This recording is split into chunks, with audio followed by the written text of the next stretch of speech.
Hola, ¿qué tal? ¿Cómo están? Bienvenidos a un episodio más de Sala de Espera. Les saluda Erika Rivera Robles y para mí es un placer acompañarlos el día de hoy.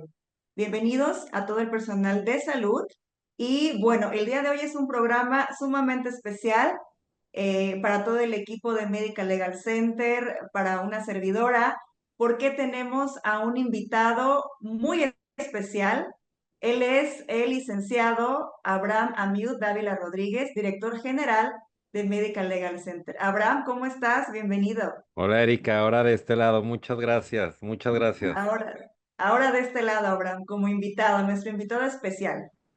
Muchas gracias Erika. Gracias, Abraham. Bueno, pues empezamos. Es importante comentarles que este episodio de Sala de Espera es especial por lo siguiente.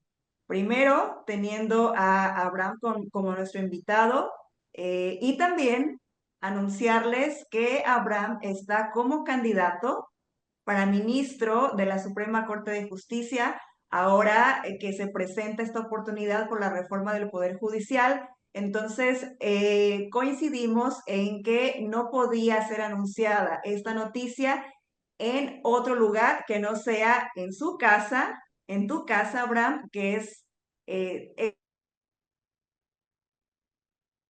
Muchas es gracias Erika, así es, muchas gracias. muy bien, Abraham. Y bueno, tendremos la oportunidad de platicar sobre esta parte muy importante de tu nuevo proyecto, un proyecto también de vida.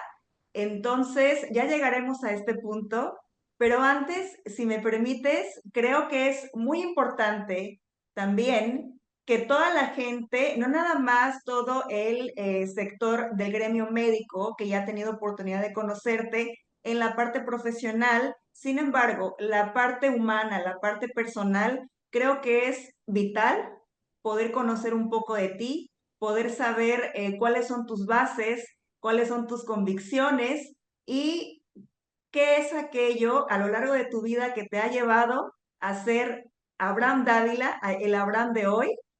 Y bueno, si te parece, empezamos pues por el principio, Abraham. ¿Estás de acuerdo? Adelante Erika. Abraham, platícanos, por favor, ¿en dónde naciste? ¿Quiénes son tus padres?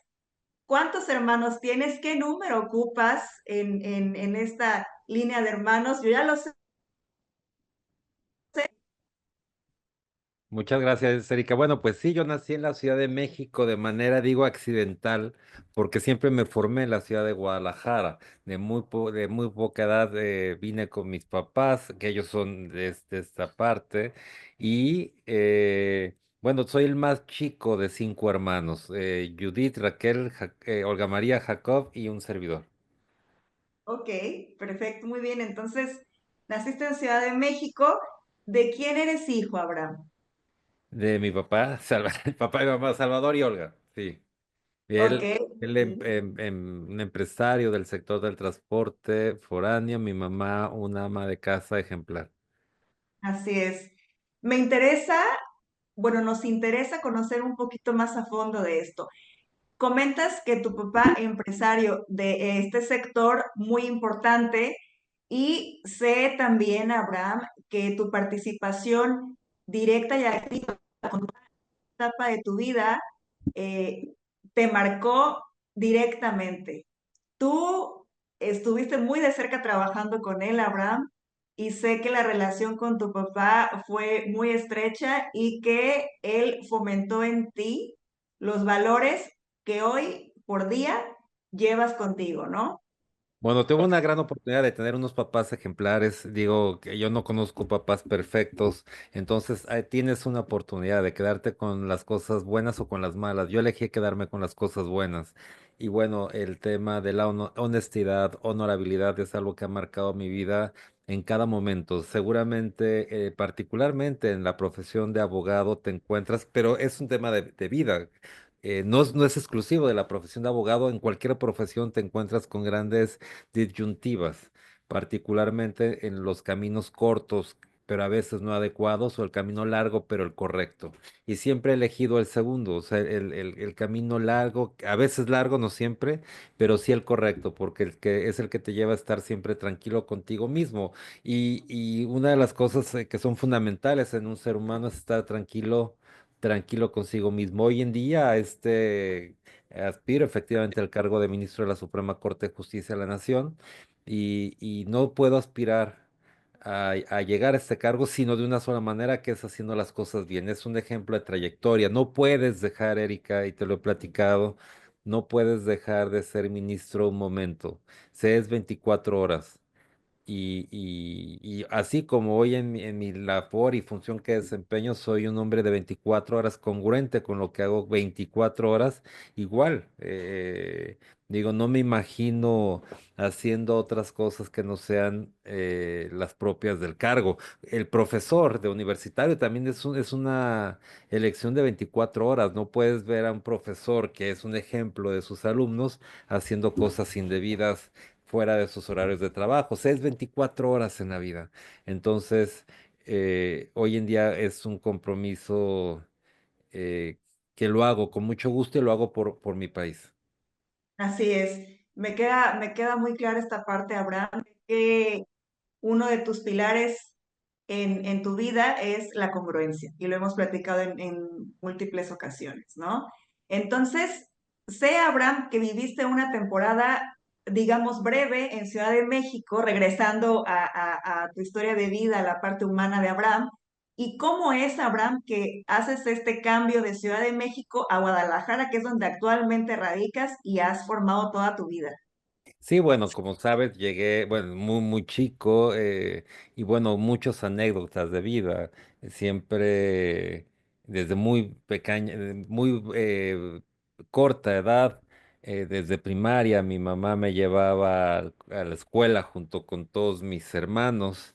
Yo siendo el más chico, ni siquiera tenía la edad para ingresar a la escuela y digo, me dejaron para que no diera más vueltas mi mamá y fui avanzando, afortunadamente pasé de primero a segundo y la moraleja de mi vida en ese aspecto es que cuando la vida te da para avanzar hay que avanzar. Y seguí avanzando. Ayer platicaba con unos amigos en función de las escuelas de número, porque son las escuelas públicas. También me dicen escuelas públicas. Soy un hombre que viene de escuelas públicas, que agradezco. Es un gran sistema de educación que tenemos, perfectible como todos. Y fue pasando mi vida, particularmente la secundaria, fue donde siento que di un paso adelante porque yo era, Erika, un hombre de ochos, normal, como muchos de los buenos alumnos que hay en este país. Y tuve un profesor que nunca voy a olvidar su nombre, Víctor Manuel Granados Janacua, mi primer mentor, quien fomentó en mí el interés de tener mejores calificaciones, estudiar más, y empecé a ser un hombre de 10, un alumno de 10, y vi que no era difícil. De hecho, era muy fácil, era nomás enfocarse, aplicarse, estudiar un poco, y desde entonces me gustó el tema de estudiar, y lo agradezco mucho a esos grandes mentores que tenemos tantas personas. Eso que acabas de comentar me parece vital. A veces creemos que no tenemos la capacidad suficiente para, por ejemplo, tú que mencionas, ¿no? Que tuviste un episodio de calificaciones de ciertas características o ocho tal, y de ahí tuviste un mentor que te impulsó a ser mejor y dar este salto. La realidad, Abraham, es que también, vamos, todos tenemos, yo creo que capacidades similares. Todo está en el deseo y convicción de hacer las cosas, en tomarte las cosas en serio y decidir hacerlas. ¿No? Entonces, esto me parece muy importante y sí quisiera hacer hincapié, Abraham, porque también quisiéramos que no nada más esta plática se quede en el grupo médico. Vamos, va dirigido a los médicos, pero quisiéramos también cruzar frontera, ¿no? Y que este video también sirva para, aunque suene trillado en la realidad, que este video también sirva o este mensaje también sirva para aquellos jóvenes en etapa de formación que crean que están limitados por su origen, por su historia de vida, por las características que los rodean, pero la realidad es que eso está solamente en nuestra mente y cuando decidimos cambiar o salir de la caja, podemos hacer cosas increíbles, ¿no? Sí, quiero comentarte, Erika, que qué bueno que comentas este tema de los jóvenes, porque justo yo tengo una gran experiencia para ellos. Cuando paso a a la preparatoria, pues era un chico brillante, y entonces para ingresar a la Facultad de Derecho a la universidad, como es una carrera muy saturada, muy con mucha demanda y además en el ámbito público, en la Universidad de Guadalajara, una de las grandes universidades en esta materia, me llevé con una sorpresa, Erika, que no ingresé, no fui de los seleccionados a esta primera etapa de, de la universidad. Y muchos jóvenes, como yo era en aquel entonces, entran en un estatus de decepción, a veces de desilusión, y entonces es un momento exacto para que las cosas marchen mal y tomes un camino equivocado.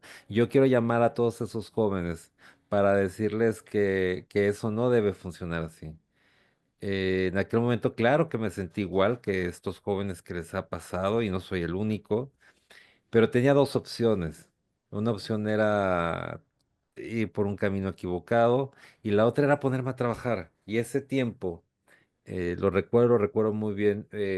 Fui a trabajar en los autobuses de mi papá que iban de Guadalajara a Tijuana. Yo era el cobrador y, Platícanos, y Abraham. me dio una gran experiencia poder convivir con el que conducía el autobús, que se hicieron grandes amigos míos, el equipajero, quien despachaba, vendía los boletos, el mecánico, y aprendí de la vida.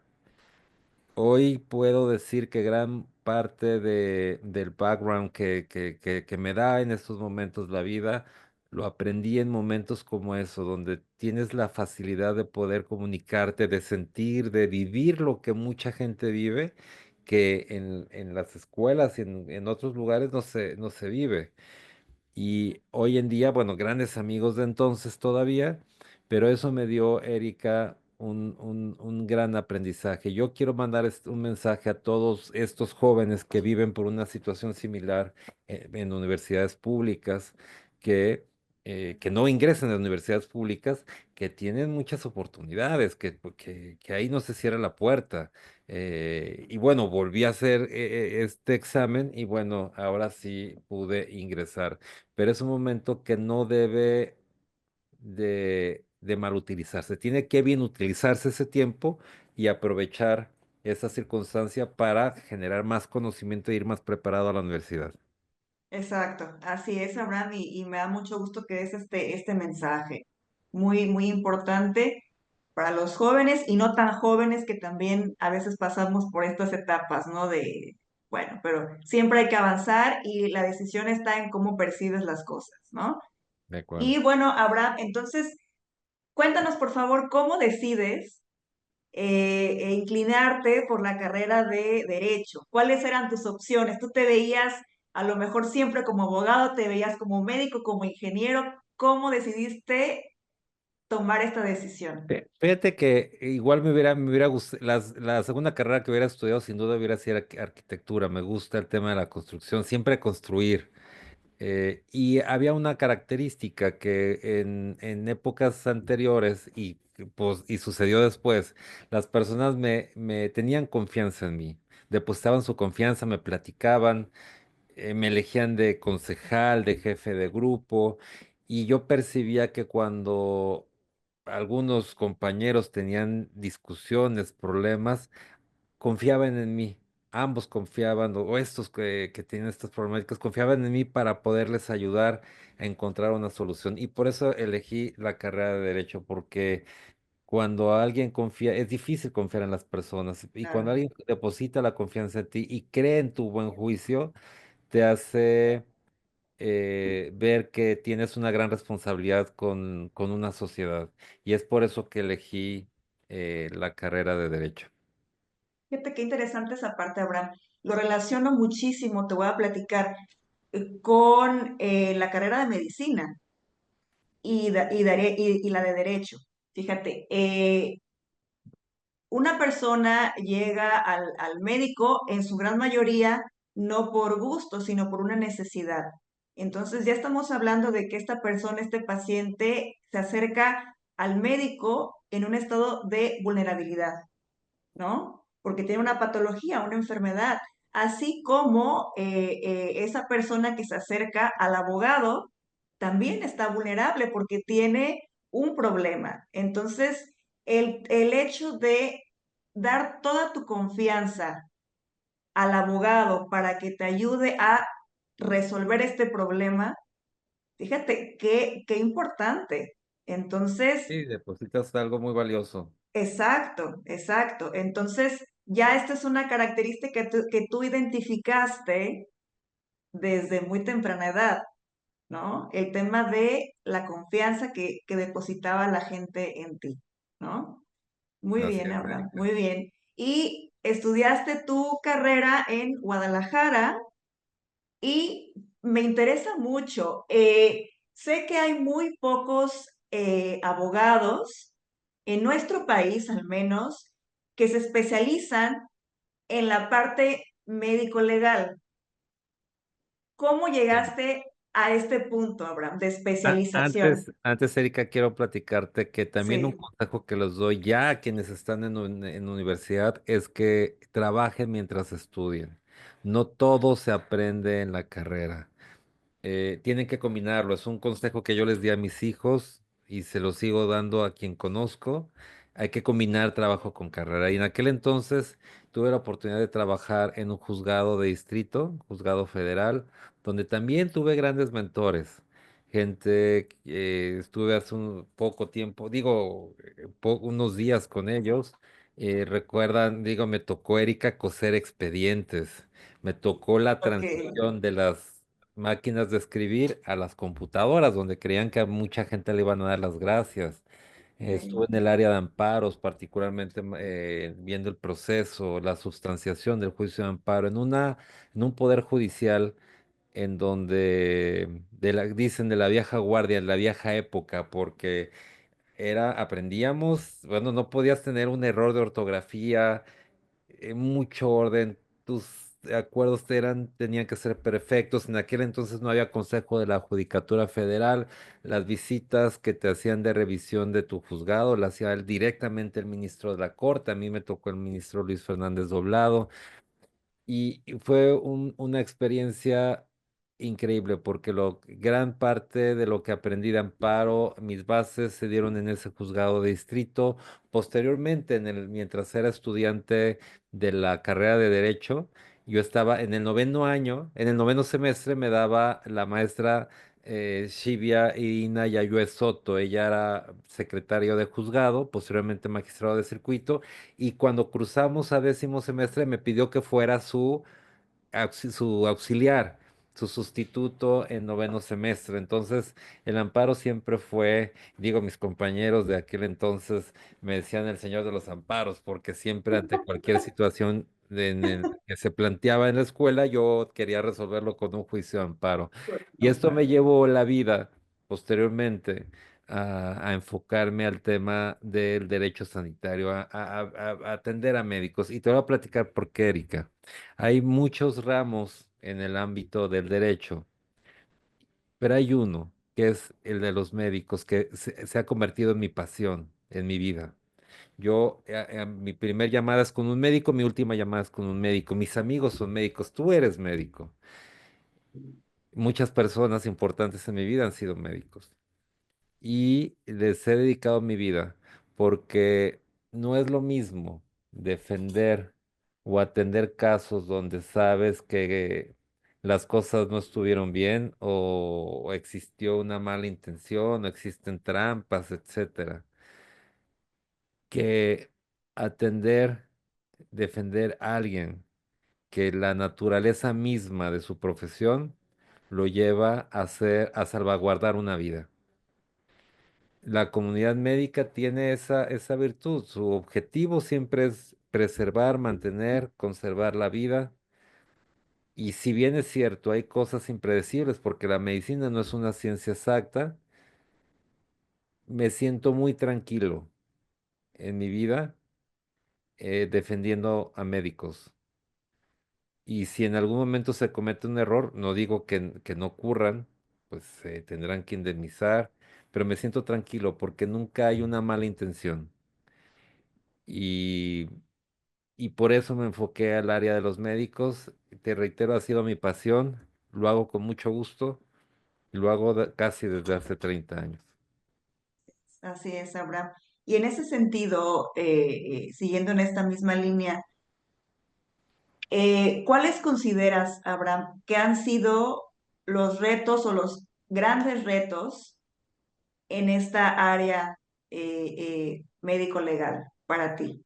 Bueno, hay muchos, hay muchos. Uno de ellos, sin duda, yo te puedo decir, hoy, digo, en Medical Legal Center, tú sabes, 25,000 médicos, trabajamos cada año con ellos, se atienden 100 solicitudes y asesorías diarias, se elaboran 200 cartas de consentimiento cada mes, damos promedio de 50 o más conferencias de capacitación a médicos al mes en todo el país, participamos en al menos 4 o 5 congresos al mes, atendemos llamadas de asesorías en un número ilimitado de todo tipo, trabajamos con prácticamente todas las organizaciones médicas del país y el mayor reto, sin duda, es generar estrategias para que cada día tengamos menos casos y sea una comunidad médica más segura. Ese es mi principal reto y es mi principal objetivo, es por lo que trabajo.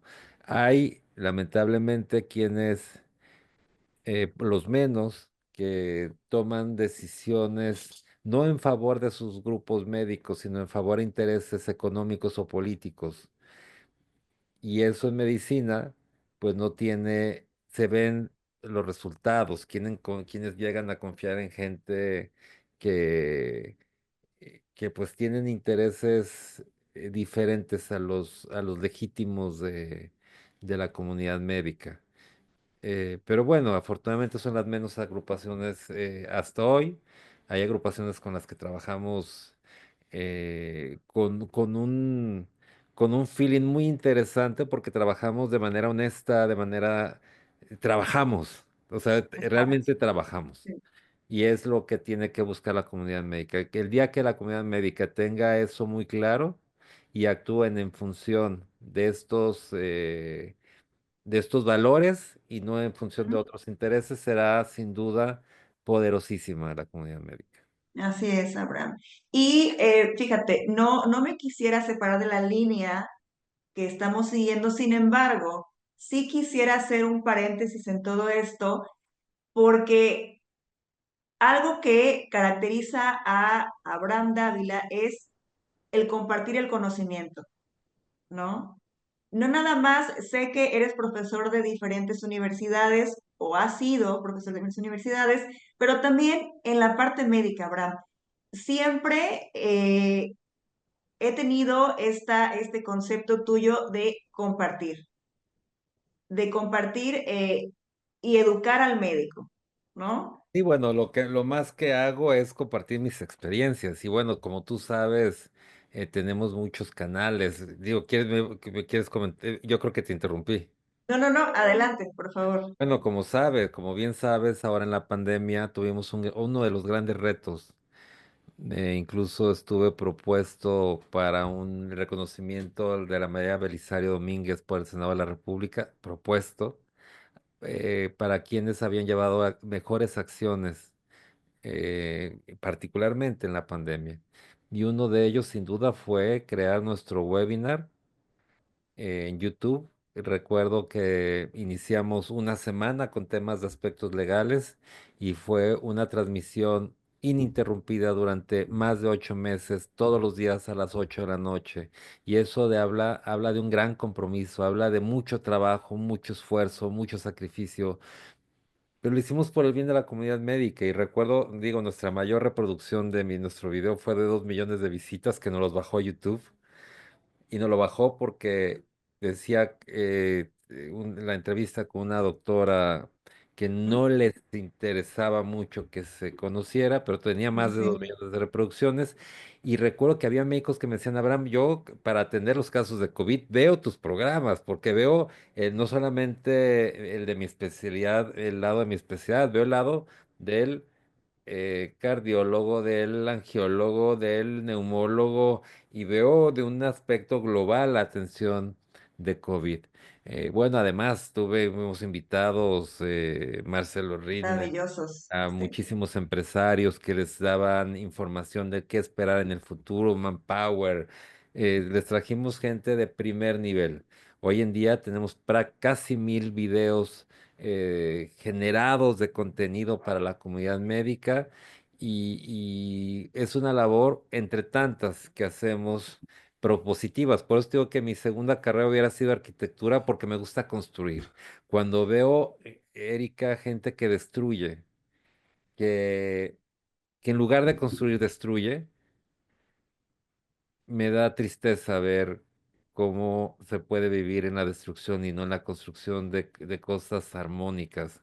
Las gentes que tienen el favor de confiar su profesión en nosotros, pues cuidamos muchos temas, el tema de su prestigio, cuidamos que su información no se publique. De repente cuando ves gente que utiliza estos medios para publicitarse sin importarles el médico y además son cosas que no entiendes. Pero bueno, por eso mejor construir, porque tarde o temprano exacto. las cosas que se hacen bien salen bien. Exacto, y justo llegaste al punto al que quería llegar, Abraham.